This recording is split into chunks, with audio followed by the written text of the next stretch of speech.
Como vocês sabem, ao longo da última semana foi tomando corpo a história, né, as denúncias sobre a tentativa de um golpe de Estado no Brasil, um golpe de Estado bolsonarista, e inclusive com o planejamento de assassinatos políticos, né, do Lula, do Alckmin e do Alexandre de Moraes, do ministro do STF. E aí a história foi crescendo, né? Então, assim, novas evidências estão surgindo, novos relatos estão surgindo, e aí a narrativa bolsonarista é de que querer um golpe de Estado, desejar, né, uma ruptura democrática, isso por si só não é um crime. Foi o que a gente viu na semana passada aqui com uma fala do Flávio Bolsonaro. Só que ontem o Fantástico veiculou uma reportagem de quase 18 minutos sobre isso, mostrando áudios inéditos de conversas entre militares, entre a cúpula, né, desse planejamento de golpe, falando sobre isso. E aquilo ali é devastador. Sinceramente, se você não assistiu, eu vou deixar no comentário fixado aqui o link para a reportagem para que você possa ver, porque ali tira qualquer dúvida de que não era apenas o desejo de um golpe de Estado, não era apenas a vontade abstrata, eu gostaria que o Bolsonaro ficasse para sempre no poder. Não, ali você teve um planejamento de fato, pessoas se articulando, sabe, muita gente, porque foram 37 indiciados pela Polícia Federal por crime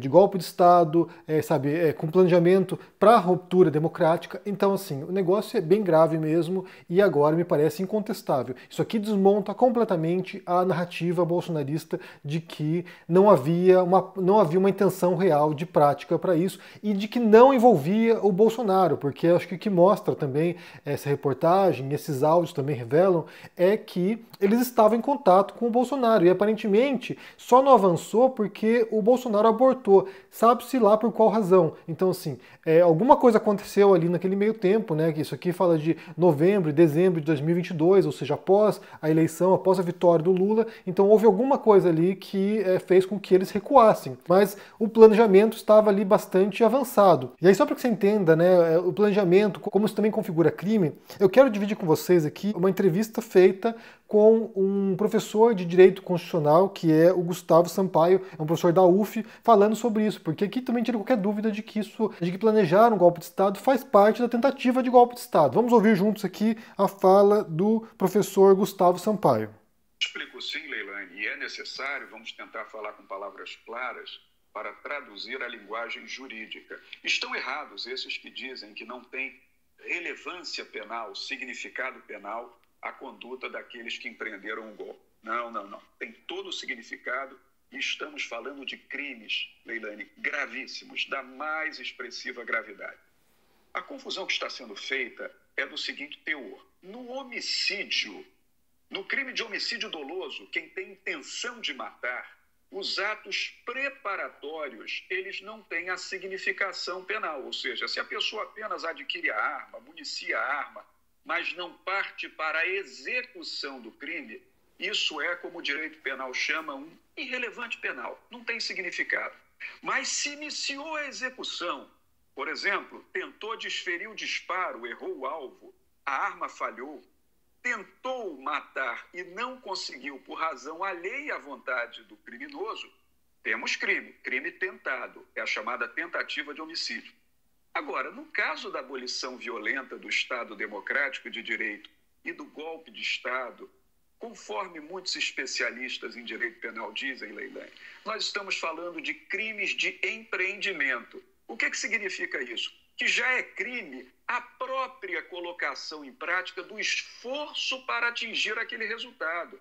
Então, no caso da tentativa de golpe de Estado, da abolição violenta do Estado Democrático de Direito, crimes previstos ali nos artigos 359 L e M do Código Penal, a mera regimentação de pessoal, a colocação de soldados com fuzil, o estabelecimento de planos, a lavratura de documentos, como uma minuta para decretar um golpe de Estado, um estado de defesa inconstitucional, tudo isso já tem relevância penal. Até porque, Leilani, o crime de golpe de Estado, no artigo 359-M do Código Penal, ele é mesmo tentado. Porque se o golpe de Estado for bem sucedido, encerra-se tudo. O grupo opressor toma o poder, não vai ser mais punido por ninguém, porque ele vai ter o controle de tudo.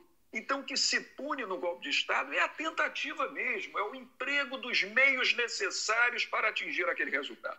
Então, essas pessoas a quem você se referiu não têm razão. Estamos falando de 3 crimes gravíssimos: organização criminosa, abolição violenta do Estado democrático de direito e golpe de Estado. Então, o que o Gustavo Sampaio falou aqui tem tudo a ver com aquilo que eu tenho dito ao longo dos últimos dias. O que se pune é a tentativa, é esse esforço, como foi mostrado no Fantástico de maneira bastante detalhada, inclusive indicando quais armas seriam utilizadas, como seria a designação dos grupos para fazer a operação. Isso aqui já é a tentativa, isso aqui já é o empreendimento, já é o esforço dessas forças golpistas, bolsonaristas, de derrubar o presidente recém-eleito, que era o Lula.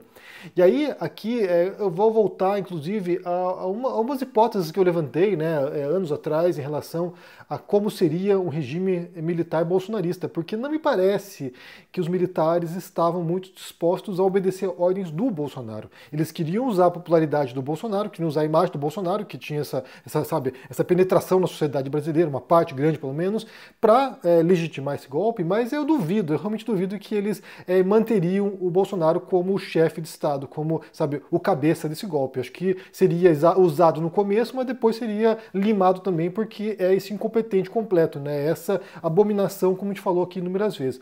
E aí eu me recordei também, inclusive, de uma fala que circulou nas redes sociais alguns meses atrás. Eu não me recordo se foi do Jon Stewart ou se foi do John Oliver, que são 2 apresentadores de talk show nos Estados Unidos, que disseram que o Brasil estava conseguindo se recompor, estava conseguindo enfrentar essas ameaças à democracia melhor do que os Estados Unidos. E na época eu fiquei um pouco desconfiado. Falei, gente, que exagero, né? Até parece, né? Então, assim, não me parecia que estava havendo avanços em relação ao enfrentamento aos bolsonaristas. Mas, olhando agora em retrospecto, me parece que havia sido um diagnóstico preciso, porque nos Estados Unidos também houve uma tentativa de golpe de Estado.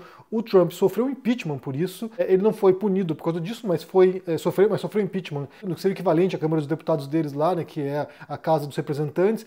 E aí ele sofreu impeachment por isso, mas ele nunca foi punido por isso. Tanto que ele se reelege agora alguém que tentou um golpe de Estado nos Estados Unidos. Você tem lá uma situação muito parecida, muito análoga à brasileira, inclusive que serviu de precedente para o Brasil, né? Então, assim, lá não houve punição aos responsáveis. Você tem muita gente que foi presa, né, por causa da invasão do Capitólio. Ali tem gente que de fato foi para a cadeia, mas os mandantes, né, entre aspas, aqui da situação, não foram presos, não foram condenados. Então, isso leva a uma reeleição do Trump. No caso do Brasil, me parece que isso não vai acontecer. Me parece que pode ser, né, pelo andar da carruagem aqui, pelo ritmo que as coisas estão seguindo, pode ser sim que a gente veja pessoas importantes sendo punidas, incluindo o próprio Bolsonaro. Então, assim, a gente pode imaginar que ano que vem, ou 2026, vai ter muita gente dessa galera indiciada aí que vai estar presa.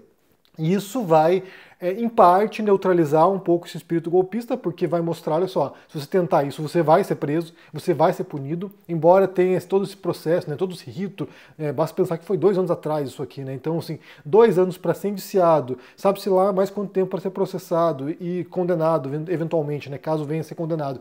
Então, assim, basta pensar que isso aqui transmite uma sensação de tremenda impunidade para as pessoas, né? Olha só, olha o tempo para punir algo tão grave quanto um golpe de Estado. Mas se porventura forem punidos, isso já vai dar um belo precedente para indicar isso. Você não pode fazer isso. Você não pode tentar um golpe de Estado no Brasil. É o que se espera, pelo menos. Mas, por outro lado, também vai criar o discurso de vitimização, né? Como eu falei aqui recentemente, vai criar um discurso de presos políticos. Então vai manter o espírito golpista um pouco mais, resfriado, vai manter um pouco mais, sob controle, mas ainda assim vai continuar vigente porque é um discurso que vem desde o fim da ditadura, né? Sempre vem esse discurso, né? Ele vai retornando, vai, adentrando as fissuras da democracia e vai, sendo propagado como se fosse melhor viver no regime autoritário. E não é, né? Não é melhor viver no regime autoritário. Como eu falei recentemente também, a gente conhece pessoas que sobreviveram à ditadura e que estão aí para contar a história e mostrar e revelar quão brutal foi isso e quão indesejável é esse cenário.